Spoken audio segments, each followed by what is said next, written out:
नमस्कार, one India Hindi में आपका स्वागत है। मैं हूं राहुल पांडे। यूक्रेन और रूस के बीच तनाव और युद्ध की आशंकाओं को लगातार कम करने की कोशिश हो रही है। फ्रांस के राष्ट्रपति इमैनुअल मैक्रों इसमें अहम भूमिका निभा रहे हैं। यूक्रेन संकट पर तनाव कम करने की कूटनीति कोशिशें सकारात्मक असर अब देखने को मिल रहा है। यूक्रेन मामले पर आपस में टकराने के रास्ते पर आगे बढ़ चुके रूस और अमेरिका ने अपने रुख में थोड़ी नरमी के संकेत दिए हैं। अमेरिकी राष्ट्रपति जो बाइडेन और रूसी राष्ट्रपति व्लादिमीर पुतिन एक दूसरे से मिलने के लिए सैद्धांतिक रूप से सहमत हो गए हैं।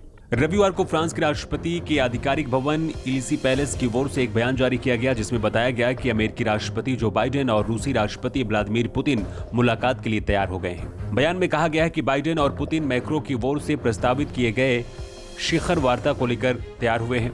मैक्रों ने अपने प्रस्ताव में यूरोप में सुरक्षा और रणनीतिक स्थिरता पर चर्चा करने की बात रखी है। हालांकि इस प्रस्ताव के साथ यह शर्त रखी गई है कि यह मुलाकात तभी होगी जब रूस यूक्रेन पर हमला नहीं करेगा।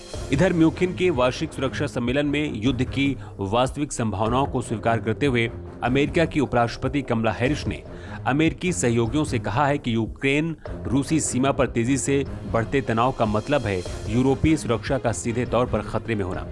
हैरिस ने कहा कि अगर क्रेमलिन अपने पड़ोसी देश पर आक्रमण करते हैं तो आर्थिक दंड के लिए एकमत समर्थन होना चाहिए।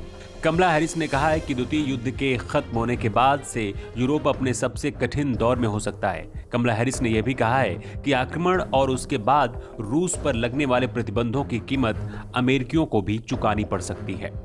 इस बीच रूस ने रविवार को यूक्रेन की उत्तरी सीमाओं के पास, आपको बता दें कि अपने सैन्य अभ्यास का विस्तार किया। पूर्वी यूक्रेन में सैनिकों और रूस समर्थित अलगाववादियों के बीच लगातार 2 दिन हुई गोलाबारी से हमले की आशंका और बढ़ गई।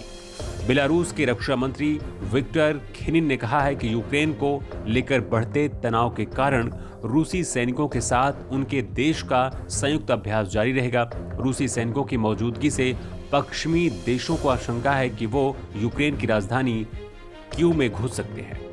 इस खबर में इतना ही। ज्यादा अपडेट के लिए आप बने रहिए वन इंडिया हिंदी के साथ।